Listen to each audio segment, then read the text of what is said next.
Happy 11 years to you if you celebrate. Thank you. Thank you, Lauren. I do think I was probably around the first off season. My first year as an MLB Network contributor, 2012. And by the way, there are some awesome segments. If you go back in the rundown, breaking down 2012 trade rumors, our own Ryan Dempster on the market. There are probably some pretty good segments that you and I did, Lauren, back from 2012. 2012 trade rumors. Oh my gosh, JP. You are the most authentic, enthusiastic person who works in this building. So I'm thrilled to do this segment with you, JP. Usually we're so laser focused on the qualifying offer right around this time of year. But with the managerial carousel, I feel like that just went by the wayside. Anyone stand out to you? Oh, here's a list. Tell me.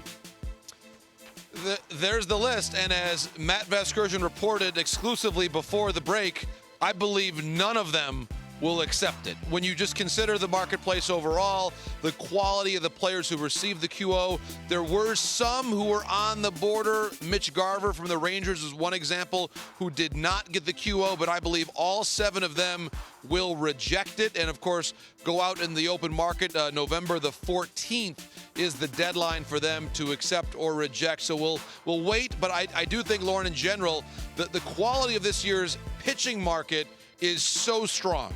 And the number of teams that need starting pitchers is growing and very strong as well. So I believe all of the pitchers especially will go out in the marketplace. Josh Hader, there's always that unique question about a closer. Will he get that $20 million number elsewhere? I believe the answer is yes. So I think as, again, our insider Matt A.V. reports, I think everybody's going to reject the QO this year. Hey, JP, can I jump in here? I have a question for you. The qualifying offer to me seems to be like a certain airline carrier's plus points program when you're an elite flyer.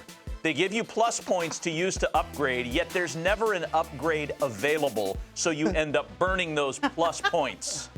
Why are we still doing the qualifying offer? I thought this was going to go away on the last. He's getting ready to travel soon, JP. You can tell he's already been booking flights. He's a little upset. It's true about that. Why is this still around, JP? It is the companion certificate of the hot stove, yes. Right? Is that what you're saying, Maddie? Yes. It is a very unique feature.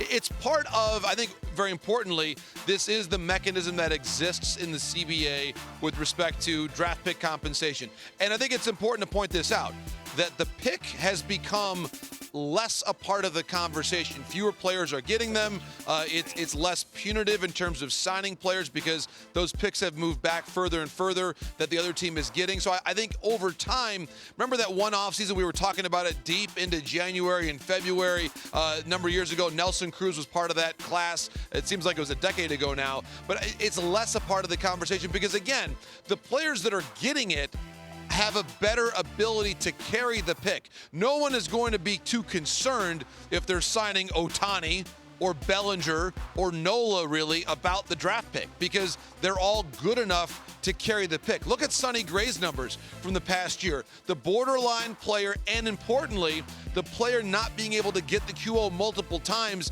has just made the QO less and less of a consideration for all of us at this time of year. You know, JP, usually we ease into the hot stove season. It doesn't seem, just listening to you talk, it doesn't seem to be the case. I mean, but managers are one thing, players are another. Do you expect the pace to go fast, especially with position players? You mentioned the strong market for starting pitching. What about on the field? Well, Lauren, I think it's a really important feature. I was actually speaking with an executive yesterday who says that the detailed nature of trade conversations have advanced further now than in many past years on trades for position players. And the reason is the free agent position player market is not as strong. So step to the forefront, trade conversations. Here are some names to watch. Manuel Margot of the Tampa Bay Rays. Ever since he came back from the injured list, he finished very strong. A really strong trade candidate now, given where he is at with his service time and how the Rays typically do their business. A couple members of the Minnesota Twins, Jorge Polanco, Max Kepler. I think their value is high. Kepler had a really good bounce back year. He's got some trade value out there. And then, of course, Jonathan India. We've talked a lot, and I love the mention earlier on there in your conversation with Nick Kroll about Ellie De La Cruz, Matt McClain, Spencer Steer, Encarnacion Strand.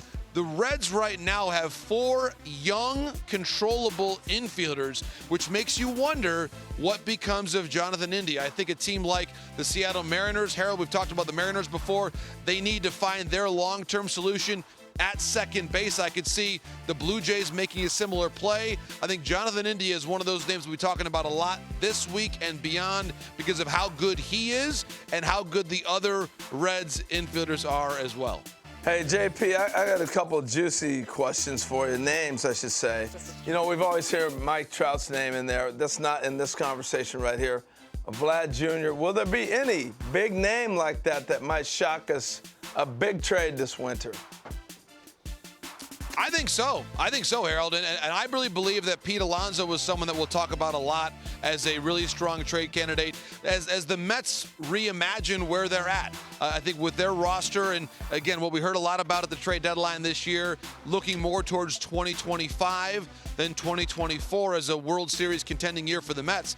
Well, if that's the case, you've got Pete Alonso with a new agent and only 1 year left before free agency. When you line up all of those data points, it tells me that, again, if you're the Cubs, if you're the Mariners, if you're the Blue Jays, a lot of teams that are maybe one bat short will be looking at Pete Alonso with the New York Mets. And I think we have to also mention Juan Soto, Harold, as a team with the Padres in transition. If they're looking to lower their payroll a little bit, Soto, again, very similar to Alonso.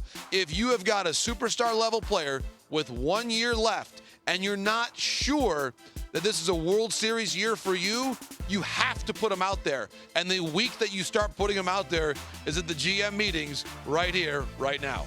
JP Morosi joining us from the GM meetings, as he will be tomorrow as well. JP, thanks as always.